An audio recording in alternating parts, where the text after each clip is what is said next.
Last week, we are actually studying regarding about total surrender to the Lord. Naging 2 parts ito. And ang total surrender to God is not something that we could learn overnight. A total surrender to the Lord is something that we learn in our lifetime. Kung hindi nyo napapansin, God is actually teaching us a lot of things. When the Lord says, love the Lord your God with all of your heart, mind, soul, and strength, He's actually teaching us daily how to love. Kasi ang pag-ibig ng Panginoon, word study na agape, is actually describing about the wholeness of God's love. Kasi ang alam lang natin pag-ibig, yung love ng spouse love, yun lang yung alam ng mundo na tunay na pag-ibig.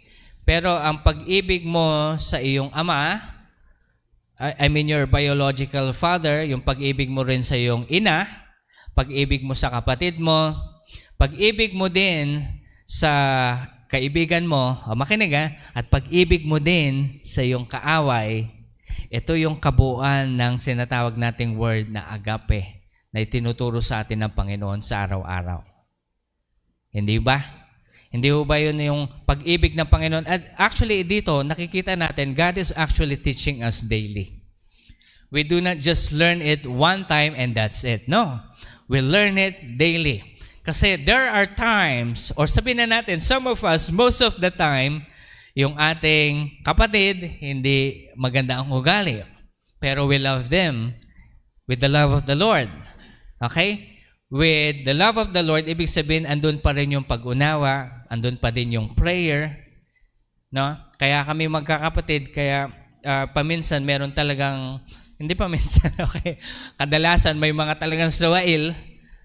At minsan yung sobrang kasawailan ng iba sa amin, yung ibang mga mababait talagang nagagalit na. Pero alam niyo po, in spite of all of these things, palagi ko sinasabi sa kanila, without hypocrisy.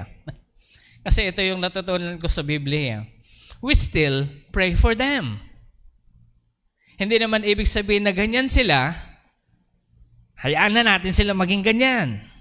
Hindi naman porque may nagawa silang mali to the point na pati ikaw na damay, yung buong pamilya na damay, dahil sa ginawa ng isang ito, hindi naman ibig sabihin, iitsipurahin na natin sila. Anong kailangan natin gawin? Ipanalangin. Sabi mo sa katabi mo, ipanalangin mo siya. Bakit natin pinapanalangin? Because God is teaching us how to really love. Unless we learn this type of love, we cannot love God. That's why most of us are having a hard time loving God. Kasi when we talk about loving the Lord your God with all of your heart, with all of your soul, mind, and strength, we give to Him fully. We understand Him in all aspect. Hindi natin ito magagawa kapag hindi talaga natin naiintindihan yung pag-ibig na sa kasalukuyang basics na hindi natin makuha. O, gusto ko munang isipin ninyo yung pag-ibig na nakapaligid sa inyo. Sa iyong nanay, sa iyong tatay, sa iyong asawa, sa iyong mga kapatid, sa iyong mga anak, sa iyong mga kamag-anak na sometimes wala sa hulog, at sa iyong mga kaibigan. At higit sa lahat, sa iyong mga kaaway. We learn how to love them in spite of all of these things because we are all the children of God. Ang araw ba ay sumisinag sa mabubuting tao lamang? O sumisinag din ito sa mga masasamang tao din? Ibig sabihin, pantay-pantay ang tingin sa atin ng Panginoon. Hindi niya tayo tinitingnan dahil tayo ay mananampalataya. Kasi lahat tayo ay nagkasala. Ngunit dahil sa dugo ni Kristo, tayo ngayon ay pinagpala. Ngayon, because of that salvation, God has brought us to Himself. Yes, He favors those who belongs to Him more than those who are not. Because God loves us all, He gives us His only begotten Son at the cross of Calvary. Did Jesus die just for you or for everyone else? Hindi po ba sa lahat? Hindi lamang po para sa atin? Kaya kung papansinin natin ditong mabuti, God is actually teaching us in our lifetime how to love. Unless we truly understand the full meaning of word agape, the spousal love, love sa nanay, sa tatay, sa kapatid, sa kaibigan, sa kaaway din. Hanggat di natin ito matutunan, hindi natin pwedeng ibigin ang Panginoong Jesus ng buong puso, buong lakas, buong kaluluwa, buong pag-iisip. Kasi kapag mahal talaga natin ang Panginoon, alam niyo yung nasubukan niyo na talagang, sino na pong na-in-love sa inyo? I mean, spousal love, come on. Na-in-love kayo so much na to the point na kapag magsusulatan pa kayo, na to the point na yung text ng bawat isa sa inyo, nakapin pa yan at tinatago ninyo. O kaya sa mga old school, yung mga letters nakatago pa because you love them. You want to keep everything about them. At kapag minsan, kahit ilang beses mo na nabasa yung sulat sa iyo ng asawa mo, binabalik-balikan mo kasi in love ka. The thing here is, this is the love letter of God for us. This is His love letter for all of us. Because we are not in love with God, tinatamad tayong basahin. We don't have time to read the Word. Let me tell you why. Because you're not in love with God. That's just the bottom of it. Ito yung punot dulo kung bakit hindi tayo nagbabasa ng Biblia. We're simply not in love with God. Question ngayon, Pastor. Pastor, how can we truly love God? With all of our hearts, with all of our mind, with all of our strength, with all of everything that we have. Pastor, how can we love the Lord? Yun yung question ngayon eh. Paano ba tayo may in love sa Panginoon? Kaya kailangan muna natin matutunan ang pag-ibig na nasa harapan natin ngayon. Madaling ibigin ang mga taong may pabor sa atin. Amen? Kadalasan naririnig natin na kamutin mo ang likod ko, kakamutin ko din ang likod mo. Diba? Pag hindi ka marunong makisama, tsupi ka. Yun ba ang sabi ng Panginoon sa kanyang salita? Ang sabi ng Panginoon, mahalin mo pati ang iyong kaaway at ipanalangin mo rin sila. Ipanalangin mo din sila. Alam niyo po ang pinakamahirap mahalin, yung taong close sa'yo, pinagkatiwalaan mo, at sinaksak ka sa likod. Nasubukan niyo na ho bang mabetray? Yung maisahan kayo? Na yung pagkatapos kong binigay lahat, pinakain kita sa palad ko, binigay ko kung anong meron ako, tapos yan ang gagawin mo sa akin? Narinig niyo na ho ba yun? Yung mga ganong taong pinakamahirap ibigin. Pero alam niyo pong sabi ng Panginoon, mahalin natin sila at ipanalangin. Amen po ba? Tanungin natin yung katabi natin, napanalangin mo na ba siya? Napanalangin na ba natin sila? Ngayon, yun yung dahilan. Kasi madaling mahalin yung nanay, tatay mo kasi sila nagpalaki sa'yo. Assuming na hindi abusive yung mother and father mo, madaling ibigin yung spouse mo o sabihin na natin yung asawa mo. Kasi Nag-ayduhan kayo sa harap ng altar. Madali ring ibigin yung kapatid mo, lalo na kapag mapagbigay siya ng gift. Hindi niya nakakalimutan yung birthday mo. Pag birthday mo, lagi kang may gift. Madaling ibigin yan eh. E paano pag meron kang kapatid na kadugo mo na nga, ito yung mahirap eh, kadugo mo na nga, pero sila pa yung naglalaglag sa'yo. Now, I want you to think about this while thinking about that specific person na hirap kayong ibigin. It's because of this person you are not in love with God. Pastor, anong gagawin natin? Pastor, ano ba sabi ng Biblia? Mahalin natin sila. Simulan mo sa panalangin. Mahirap silang mahalin, ngayon simulan mo sa panalangin. Pastor, hindi mo kasi alam yung ginawa nila. Ayoko malaman kung ano man yung ginawa nila. Kasi alam niyo po, madami din nangyari sa akin to the point na hindi ko pwedeng i-share. To the point na talagang even my reputation, pagkatao ko, and even my physical is na abuse. But the Lord asked me to forgive. And I was able to forgive. Now, you cannot tell me na hindi ko alam ang pinagdadaanan nyo, ginawa nila sa inyo. It doesn't matter. All God cares is your obedience to His Word. Obedience to His Word is love your enemy. Pray for those who persecute you. Amen?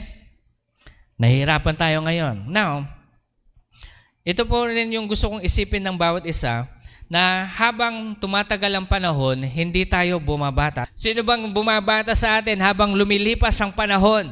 Wala. Lahat tayo'y tumatanda hanggang kailan mo hihintayin na ikaw ay magpatawad. Diba? The devil is actually removing us from the love of the Lord. Through all of this pain, agony, and suffering, na kung saan itinuturo ng mundo sa atin na kapag kagalit mo, wag mo nang kausapin, wag mo nang ipalalangin. Wag mong patawarin. Yun ang turo ng mundo. Pero ang turo ng Panginoon sa bawat isa sa atin, tayo ay magpatawad. Amen. Kaya ngayon, I want you to think about that person. Start, if you really want to love the Lord your God with all of your heart, with all of your strength, mind, soul, and every ounce of your being, you need to forgive that person and love them. Starting by praying for them. Amen. O ngayon, subukan natin panalangin, no? Now, hindi ako makikichika sa inyo kung sino mang taong yan. But I just want you to close your eyes and you tell the Lord, Lord, because you have forgiven me, I forgive this person. Come on, you forgive that person.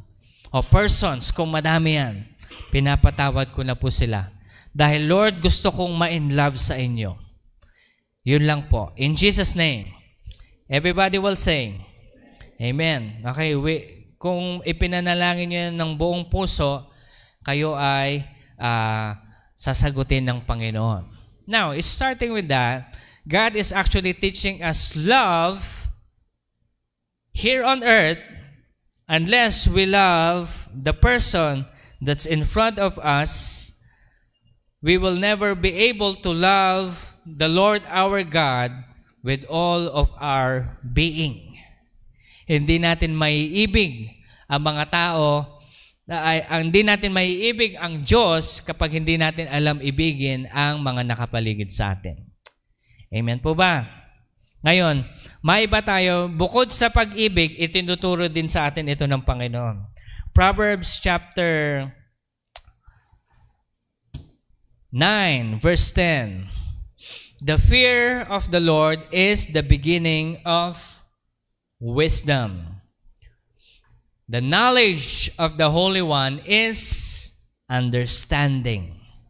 The fear of the Lord is the beginning of wisdom. The knowledge of the Holy One is understanding. Without us fearing God, we will not have wisdom. Sabihin natin wisdom. Sabi ng Panginoon sa Proverbs chapter 7, tandaan mo, sabihin mo sa wisdom, you are my sister. Okay? Sabi ng Panginoon, itali mo ito sa iyong mga daliri, lagay mo ito sa around your neck. Huwag mong kakalimutan, wisdom is power. The knowledge of the Holy One is understanding. Now, when we talk about fear of the Lord, we cannot fully understand what is truly the fear of God. O sige, sabihin natin, respect, honor. Okay, respect, honor. Those are what we call fear of the Lord na ibibigay natin sa Panginoon. Kapag sinabi kasi nating fear of the Lord, hindi yung fear ng mundo, natakot ka, ganon, hindi. Kung sabaga, kapag meron kang matinong tatay, okay, sa may mga matitinong tatay, kapag meron kang matinong tatay, kapag sinabi nila na uwi ka ng bahay na ganitong oras, because you fear Him, but you also love Him, susunod ka. Diba? Meron silang sinasabi sa Singapore na the people in Singapore fear the law but also love the law. Okay? Kaya maganda yung pamamalakad ng Singapore kasi they fear the law. Talagang doon kapag ini-implement talaga nila yung law. Isa sa mga law na meron ang Singapore, kapag bumaba ka ng airport, may dala ka ng sabihin na natin drugs, sachet ng ganito ganyan, death penalty ka agad yun. Walang keme-keme. Kahit saan ka galing, basta may dala kang drugs, lumapag ka sa airport nila, pumasok ka doon, death penalty ka agad yun. That's why they fear the law. At the same time, they love the law because of the good environment, protection, and safety ng mga tao. Nakakaingit, no? Sana meron din yung Pilipinas na gano'n, no? Pero ang problema kasi sa Pilipinas, we don't fear the law. We don't fear the law. We don't respect the law. O impusan natin sa pinakamababa. Pinakamababa. Kapag meron kang basura, saan mo ilalagay? Ang problema ng mga Pilipino, kain ng candy, shook! You don't respect the law.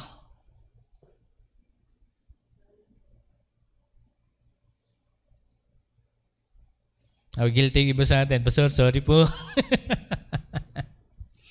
Ibulsa mo. Pastor, basa kasi. Pastor, malagkit kasi. So gusto mo yung lagkit na yun, mapunta na lang sa daan. Kapag hindi ka marunong rumispeto sa batas ng mundong ito, hindi mo kayang respetuhin ang salita ng Diyos. Hindi mo kayang respetuhin, hindi mo kakayaning respetuhin ang mga nakasaad sa salita ng Panginoon. At yun yung nagiging problema. Tingnan nyo The fear of the Lord is the beginning of wisdom. I want you to take a look at the Philippines. We don't fear the law. We don't respect the law that was given to us by God because every authority, it's written in Romans, every authority established on earth has been established by God Himself. That's why Paul is telling us, respect the authority. Amen? Pastor, corrupt naman sila. Hindi natin sila kailangang respetuhin. No! God placed them there for a reason. And we respect them. Amen. Nirespetuhin natin. Ngayon, kung gusto mong tumalino ngayon, simulan mo, okay, huwag tayo magsisimula sa Pilipinas. Medyo malaki ang Pilipinas eh. Simulan natin sa bahay ninyo. Sino ang authority nasa bahay? Sino? Sabi ng iba, si nanay? Hindi Si tatay. God has given the Father the authority to lead. To lead in the Word of God, to lead in everything else, to implement the rules. Si nanay, siya yung backup. Alam niyo po, kapag pinapalo kami ni Pastor, nung malilit kami, si Mama Dang, umiiska po yan. Kasi tatakbo kami kay Mama. Ang tagaligtas sa amin, si Mami ko, si Lola ko. Mami! Sasabihin ni Mami, sige, patayin mo na yung anak mo. Laging ganun. Ganun yung drama ng kapag pinapalo kami. Pero si Pastor dyan, bahala kayo. Papaluin talaga. Rules Rules are rules. Pero because of that thing, we grew up having respect over authority. Ngayon, pag sa loob ng bahay, ikaw tatay ka, hindi ka nag-i-implement ng rules sa bahay na sinusunod ng mga anak mo, you are not exercising what God has given you. The authority. Now, if you have been exercising good authority, but eventually your children did not respect that authority, of course, sabihin ko po, sa bawat isa sa atin na hindi sumusunod sa mga magulang, lalo na kayong mga kabataan, ito ang sasabihin ko sa iyo, nakakabobo yan. Bobobo ka, promise. Wala kang respeto sa magulang, wala kang respeto sa iyong nakakatandang kapatid. Nakakabobo yan. Kaya tingnan niyo ang Pilipinas ngayon. We are third world. Hindi ko naman nila lahat kasi may mga tao rin naman sumusunod sa batas. Pero karamihan, walang pakialam. And that's the problem. Ang mahirap kasi sa ating mga Pilipino, we hate each other. Ang bawat Pilipino, galit sa bawat Pilipino. Pag nakita nilang umangat yung isang tao, hihilain nila pababa. Hindi, patay-patay tayo. Alam niyo yan? Imbis na sineselebrate nila yung success ng isang tao, hihilain nila pababa. Ang pangit, di ba? Pero, hindi ka na Pilipino. You are a citizen of heaven through Christ Jesus. You are a new creation, new being. So we do not practice yung kulturang Pilipino. Amen? Yes, we are, ethnically, we are. But you now belong to the Lord. It's no longer you that lives, but Christ lives in you. And right now, we belong to the Lord. And we act in accordance to the Word of God. That's why kapag may na-implement na batas, anong gagawin natin? We follow. Not unless the Lord spoke to us regarding that matter. Halimbawa, kailan ba in-implement yun? Yung in-implement yung vaccine. Vaccine, yan. Kailan na-implement? 2020. Tama? But during 2017, 18, and 19, the Lord spoke to us sternly. Nasabi niya, may darating na vaccine, huwag kayong magpapavaksin. And some of us gave up because it's required. Required in all, nire-required ka sa trabaho, nire-required ka sa ganito. Kailangan natin gawin para makalabas ng bansa. Ano nangyari ngayon? Year 2025, inamin mismo ng mga manufacturer ng mga vaccine na ito na may something. Sinong kawawa ngayon? Yung mga nagpa-vaccine. It's because, sabi kasi ng iba, hindi, nakasulat naman sa authority, ganyan-ganyan. God is the higher authority. More than anything else. God speaks to His people. And God speaks to us regarding this matter back in 2017. Kung pwede nyo pong balikan yung mga preaching natin noon, 2017. Sabihin ko po sa inyo na God has led us into His ways. And now look at us. Kasi alam nyo po yung vaccine na yan. ano yan? Trial ng darating na mark of the beast. Na unless wala kang mark, hindi ka makakapagtrabaho, hindi ka makakabili, hindi ka makakabenta. At yung dahilan ng iba sa atin, bakit tayo nagpa-vaccine? Kasi required sa trabaho. Required sa school.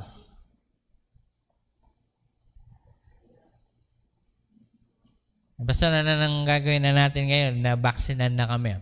Alam niyo, hindi sino kasi yung iba sa atin? Yung iba sa atin, umalis ng trabaho eh. I salute you. Okay? I salute you for doing that. Kasi ayaw niyong magpa-vaccine. That's good. And right now, what we really need to learn about is honoring God and honoring the authority of the Lord. When we honor the Lord our God, we respect Him. We first learn to respect the authority over our surroundings. Ano yung authority sa surroundings natin? Kapag ikaw ay nakatira pa sa bahay ng mga magulang mo, sinong authority doon? Si tatay. Amen? Susunod ka kay tatay. Susunod ka sa kanyang mga implementation. Ang ginagawa ng kaaway, sisirain niya. Hindi, pastor, hindi mo kilala yung tatay ko. Wala siyang kwentang tatay. Ganito, ganyan, etc., etc. Ang tamad-tamad niya. Ganito, ganyan. Hindi mo alam kung ano yung tatay ko. I don't care. This is what the devil has been implanting inside your heart, so you will place disrespect inside your heart. When you disrespect the smallest authority in this earthly life, you will not be able to respect God. Kasi pagkatapos ng sa bahay, susunod sa trabaho mo, kapag yung boss mo, sabihin na natin, gaano pa man niyang kasama, sinasabi ko po sa inyo, unless na i-rape kayo, okay? Unless na i-rape kayo, dun lang kayo pwedeng magpupumiglas at mag-disrespect.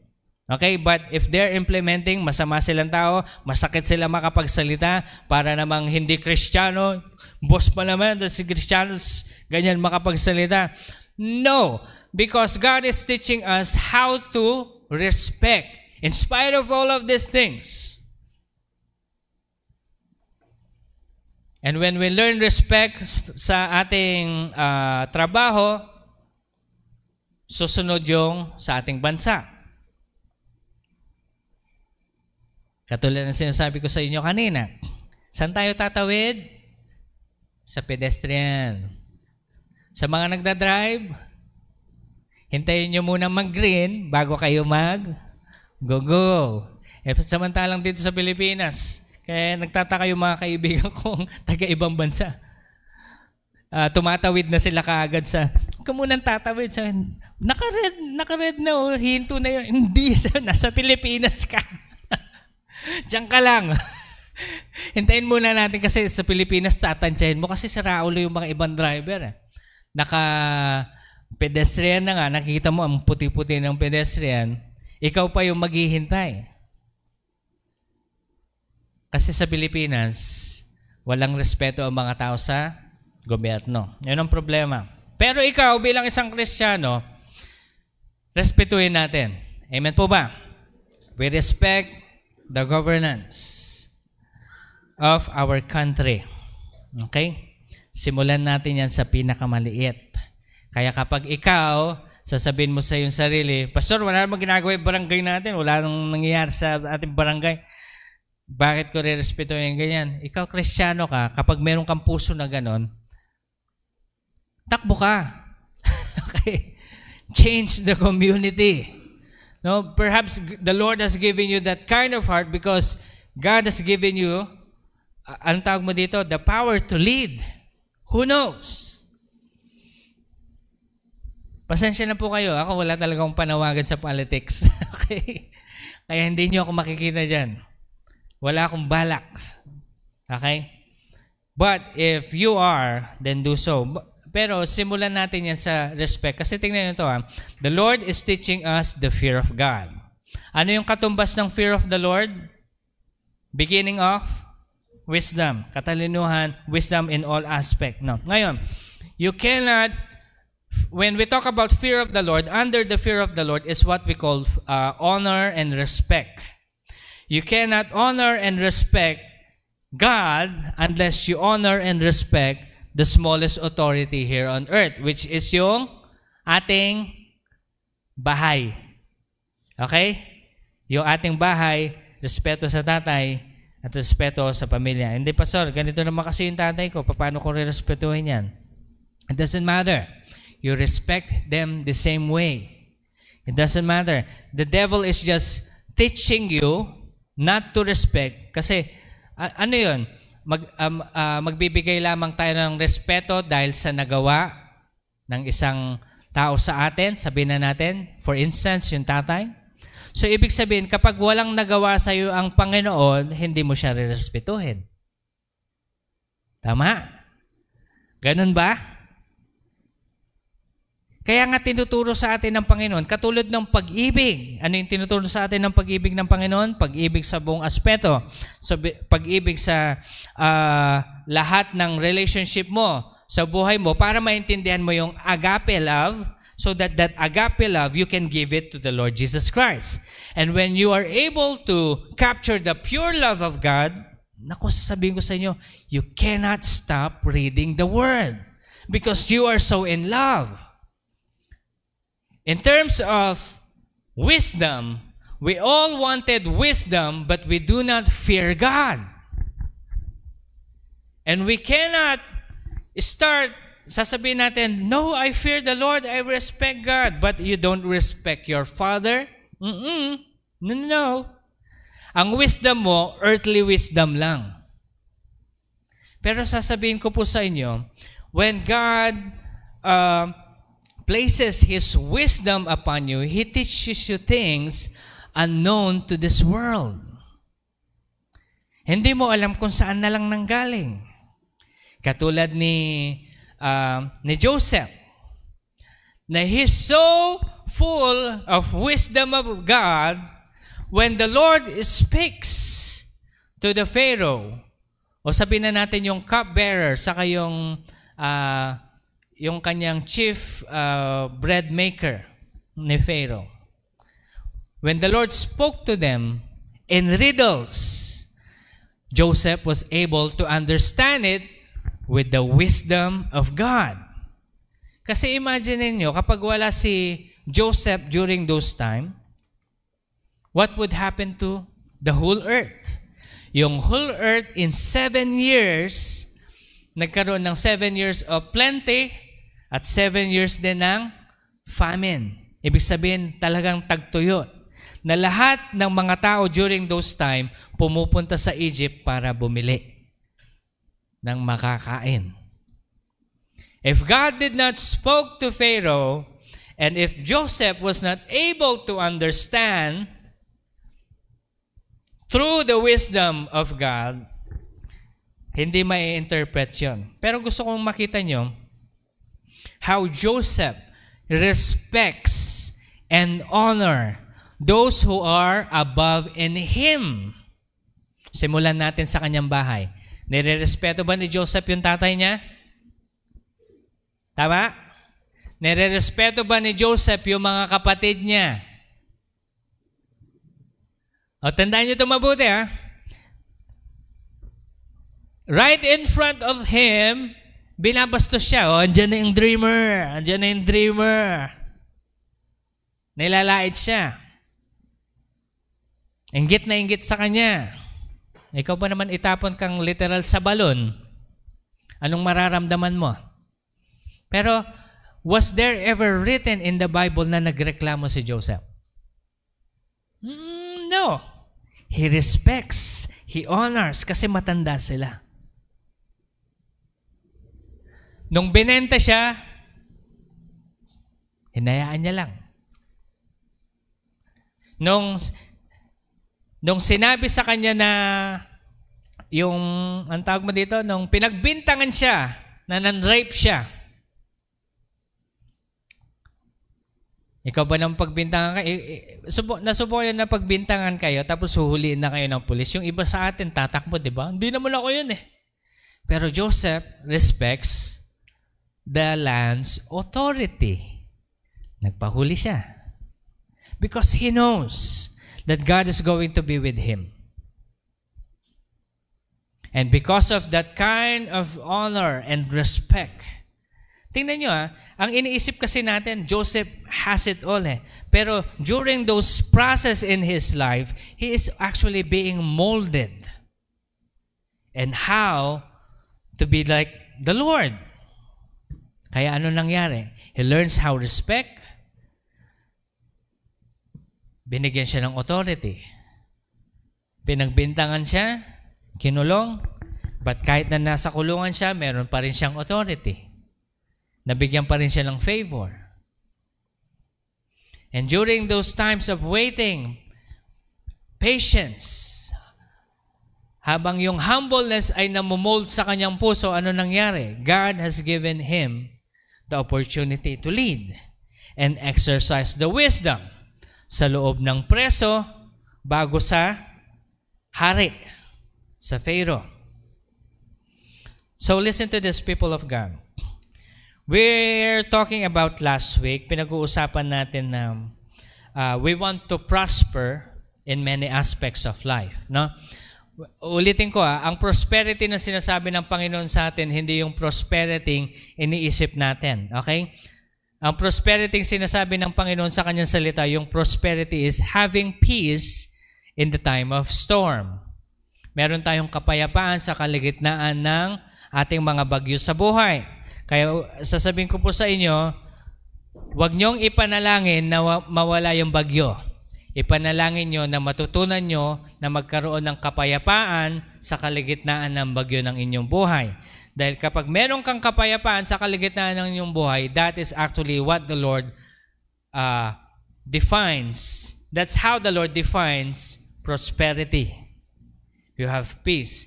And when you learn how to have that kind of peace, then the Lord prospers you. And when the Lord prospers you, ang susunod na ituturo sa iyo ng Panginoon is how to maintain that prosperity. Okay? We're not just talking about prosperity sa family, full intact kayo, wala kayong problema, wala kayong pagkakautang, wala kayong sakit, etc. And all of these things, sabihin na natin, full of prosperity kayo in that aspect. The Lord is now going to teach you how to maintain or increase. Sabi nga ng Panginoon, double what you have received. Amen? Kaya kapag na-receive natin ito, ngayon, ang question ng bawat isa sa atin last week sa ating pinag-uusapan, Pastor, how can we double what God has given us? Sabi mo sa katabi mo, you need wisdom. You need wisdom. The fear of the Lord is the beginning of wisdom. Ano pa yung sabi niya sa next? The knowledge of the Holy One is understanding. Now, we're asking, Pastor, how can we double what God has given us? Okay.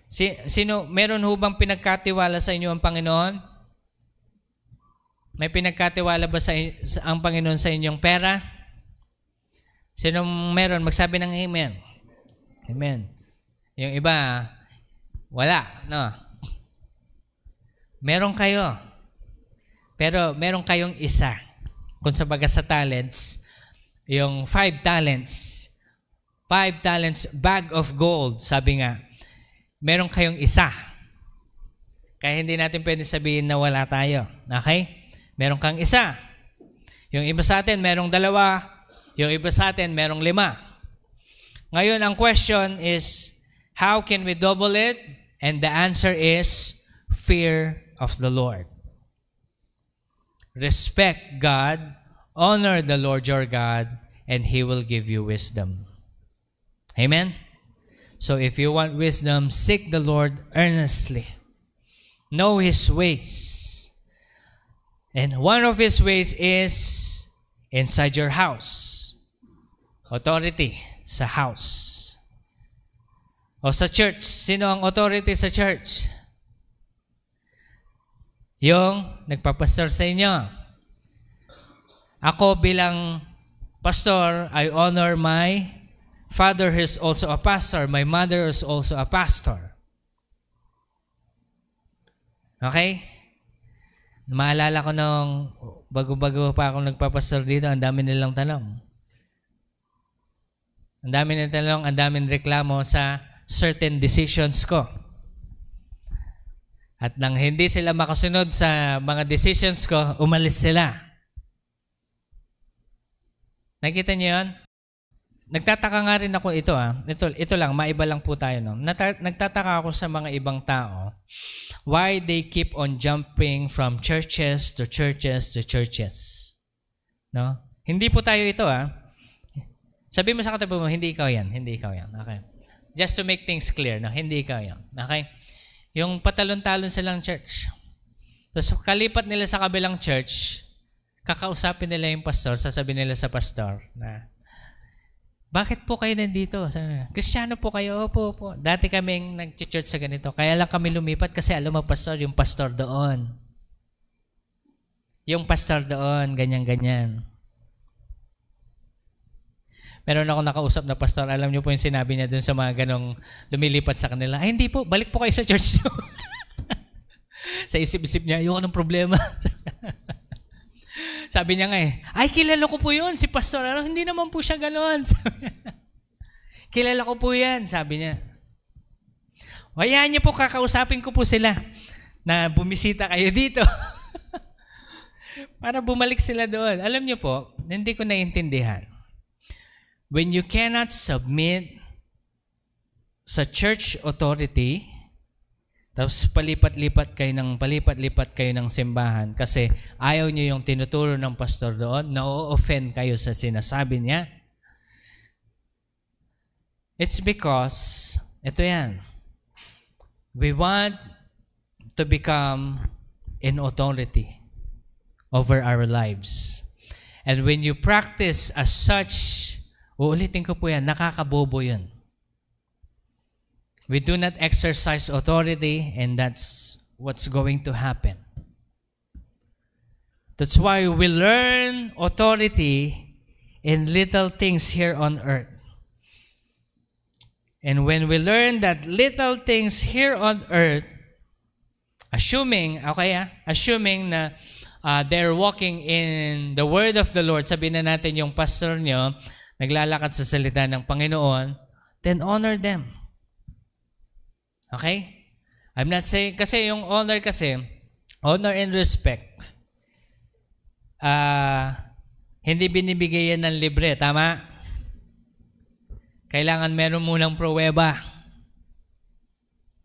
Nakarapat dapat bang galangin ang isang tao to? Pero ang sabi ng Panginoon sa atin, pantay-pantay tayong lahat. And God is actually asking us na respect, honor. Because this will give us full of wisdom in order for us to prosper. Nakikita niyo yung connection? Ngayon, God is asking us to double what we have, double the prosperity of what God has given you, yung topic natin last week. Now, you cannot just simply double it because you're going to double it. You need God's wisdom. In order for you to have the wisdom and understanding of God, you need to fear the Lord. Fear of the Lord means respect and honor. You cannot honor and respect God if you don't know how to honor and respect the authority na nakapaligid sa iyo. Simulan yan sa ating bahay. Pero kapag ikaw na ang tatay, ano yung susunod na authority sa iyo? Of course, yung sa community mo, sa barangay. Susunod sa barangay, of course, pataas yan ng pataas. And we learn how to respect. Pastor, pero corrupt sila sa ganito. Ulitin ko po, unless na nadadaya na tayo, unless na tayo'y nire-rape na o kung ano pa man. Sino kasi yun, may nakita kong balitang gano'n na may pumasok na mga pulis sa kanilang, anong tawag mo dito, sa kanilang bahay. Na nagde-demand na ganito ganyan, meron silang arrest warrant pero hindi clear yung warrant nila.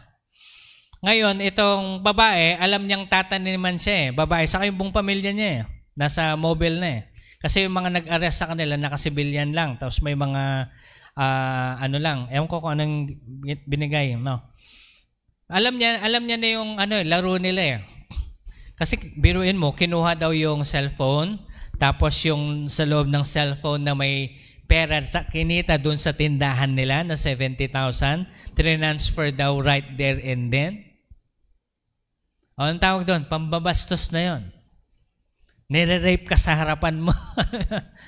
O, anong ginawa ng babae? Alam kong hindi nila kami dadalihin sa barangay. Sabi niya, kaya nung dumaan kami doon sa bandang barangay, tumalon siya doon sa sasakyan. Tumakbo siya sa loob ng barangay at doon siya nagtago. Ngayon, nagulintang yung mga barangay officials, bakit may ganito? And ngayon, ito yung mahirap sa Pilipinas, may ginawa ng karumal-dumal yung pulis, na-dismiss lang sila. Walang kulong. No? Nakakainis man tingnan na, Pastor, yan, sabihin mo ngayon, irerespetuhin ba natin yung batas ng Pilipinas? Respetuhin mo for God's sake. Amen? So, doon ka lang pwedeng lumabas doon sa particular na disrespect kapag harap-harapan ka ng binabastos. Amen? Pero, binabastos pa ba tayo ngayon? Wala naman. Kaya hanggat okay po yung authority natin sa loob, simulan natin ulit, sa loob ng bahay, susunod sa ating government, hanggat okay pa, we learn how to respect. For the Lord's sake, so that we will learn how to, what? Fear God. When we fear the Lord, of course, we receive God's wisdom. Amen. So yan po. In connection to this, God actually spoken to me just this morning. He woke me up. He gave me a dream. And in that dream, pagkagising ko, I was so disturbed. Lord, ano yung dream na ito? Sabi ko. Hindi ko pwedeng i-share sa inyo yung dream, but i-share ko na lang yung interpretation sa inyo. Sabi ng Panginoon sa akin, kasi parang ganito basta may 7 years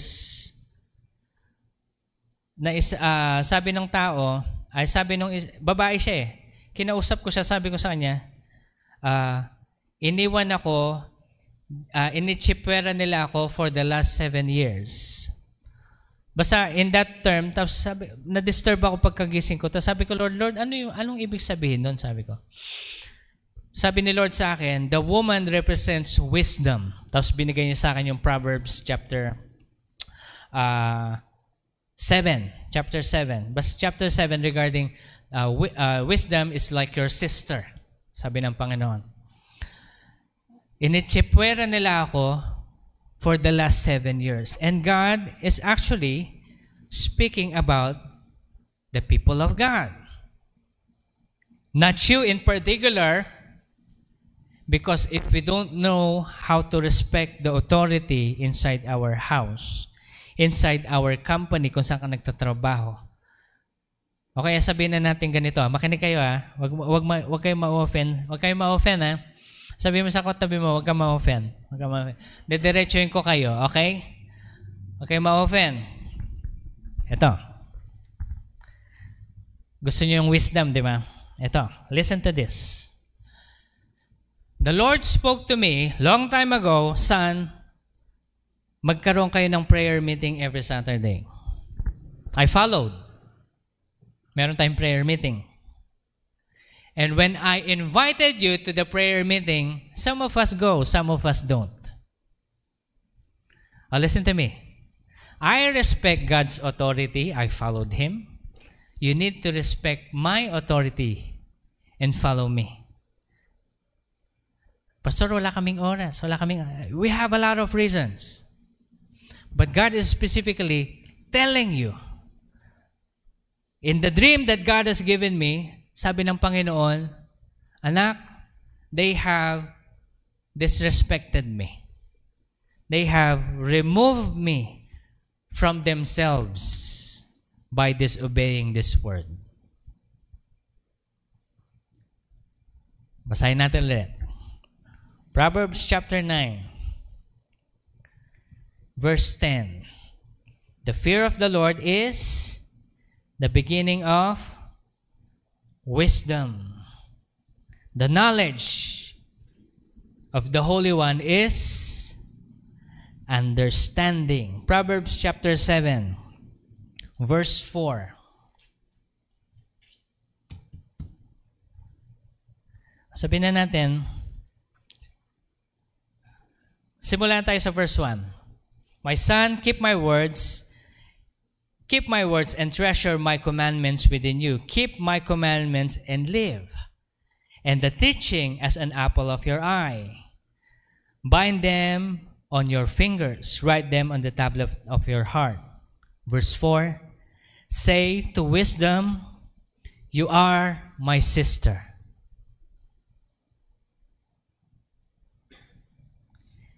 You are my sister, and call understanding your intimate friend.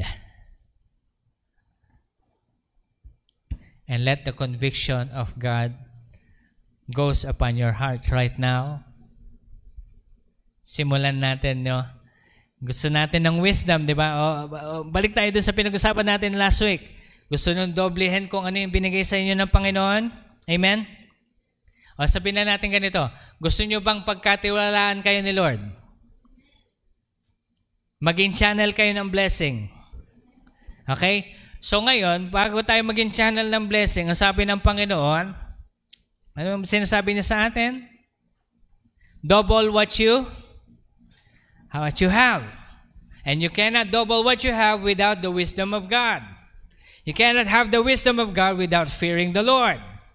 You cannot fear and sabihin na natin, we cannot honor and respect God unless you follow the authority. Balik tayo sa authority. Simplihan natin. Authority na lang sa church. I will invite you again. Meron po tayong prayer meeting sa Sabado ng alas 5. So, pray with us. Start in that authority. Hindi po ako sa mga nag-a-attend, good. Pastor, naka-step na ba ako ng in good authority? Yes, you have. That's a good thing. But actually, yung sinasabi ng Panginoon regarding, they have disregarded wisdom for the last 7 years. Ibig sabihin, 7 years. Since, if I could remember, it was 7 years when the Lord spoke to us regarding this prayer meeting. So do not disregard this time. Follow the authority. Kapag hindi nyo mamagawa, simulan po ninyo sa bahay. Respetuhin nyo muna yung magulang ninyo. Kapag kayo na ang tatay, of course, next authority na. If you want to be blessed, then do this and let the conviction of the Lord be upon each one of us. Amen? Have we learned something today? Let's all stand in the presence of God and let's surrender our hearts to Him.